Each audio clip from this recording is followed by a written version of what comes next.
kalau dia banyak nuansa mainnya, ya dikit-dikit misalkan dia lihat temennya buka FM, buka Mobile Legend, buka apa lagi kira-kira?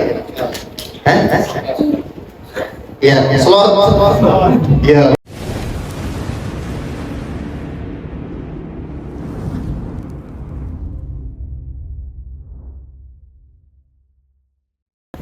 Bismillahirrahmanirrahim. Alhamdulillah, kita bersyukur kepada Allah Subhanahu wa taala. Mudah-mudahan jadi anak yang soleh, amin.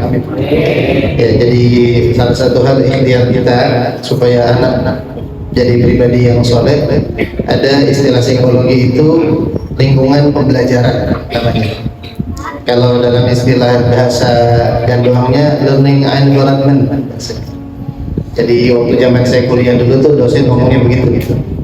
Salah satu ikhtiar kita selain memang mengajarkan anak di rumah, karena madrasatul ula ilal bait, madrasah pertama seseorang itu di rumah, dan tempat yang menjadi dia belajar di rumah itu ibunya. Jadi guru pertama adalah ibunya, karena bapaknya masih sibuk nyari saingan berlian gitu ya. Maka ibunya yang menjadi guru pertama, rumah menjadi madrasah pertama bagi seorang anak. Ada istilah namanya lingkungan pembelajaran. Jadi anak itu jangan jauh-jauh dari lingkungan belajar. Jadi di luar rumah itu harus ada nuansa belajarnya. Kalau dia banyak nuansa mainnya, ya dikit-dikit misalkan dia lihat temennya buka FM, buka Mobile Legend, buka apa lagi kira-kira? Hah? Ya, slot. Ya.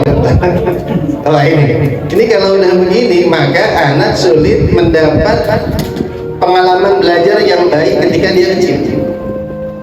Masa keemasan anak itu, ya ini karena Umar tadi duduk di sini sih jadi ingat ternyata. Masa keemasan seorang anak itu 0 sampai 5 tahun.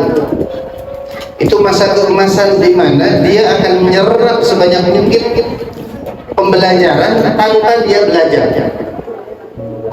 Dimana kalau dia diajarin 1 tambah 1 bisa jadi 11. Ya, karena dia memang lagi waktunya main. Tapi tahu-tahu itu Umar pulang ke rumah ngangkat tangannya ke abinya. Abi, dari mana anak gua belajar, dari mana kamu? Dari temennya. Ya Allah. Artinya kita di rumah ngajarin kayak gitu. Enggak kan? Tapi kok dia bisa langsung nyerap begitu belajar dengan sempurna di lingkungannya. Nah, inilah yang disebut dengan learning environment, lingkungan pembelajaran. Anak kalau salah-salah kita izinkan dia bermain, maka dia akan banyak menyerap sifat-sifat negatif, hal-hal yang kurang baik, termasuknya tadi Umar. Ini baru beberapa hari kemarin aja kejadian gitu. Ya, maka kemudian saya bilang sama dia, "Adek, jangan ya, itu kurang baik." Tapi tetap aja namanya anak-anak, karena itu sudah tersimpan di memorinya. Nanti itu akan terhapus tuh, lama tuh prosesnya. Dengan kita berikan dia memori-memori belajar yang lain. Semakin banyak memori belajar yang kita berikan, semakin itu tertumpuk sehingga kemudian lupa. Bayangkan Bapak Ibu jemaah sekalian, kalau itu anak tiap hari kita diamkan dia di lingkungannya tanpa kita batasi, tanpa kita evaluasi.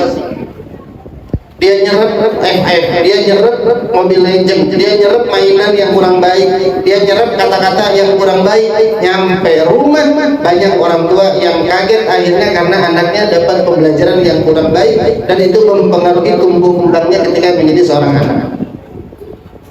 Karena dia masa keemasan itu nanti akan tersimpan di memorinya sampai dia dewasa.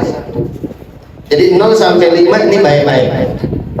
0 sampai 5 yang kita sebut dengan balita, bawah 5 tahun, itu baik-baik. Handphone boleh nggak dikasih Ustaz? Kali-kali boleh. Ya cukup 10 menit cukup, langsung ambil lagi. Nangis kejar, biarin.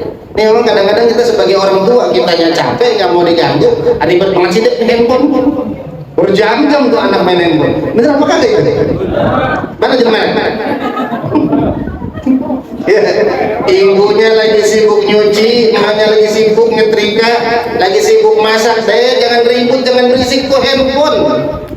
Bener apa enggak tuh? Iya, mana ibu nak? Itu yang terjadi ya. Jadi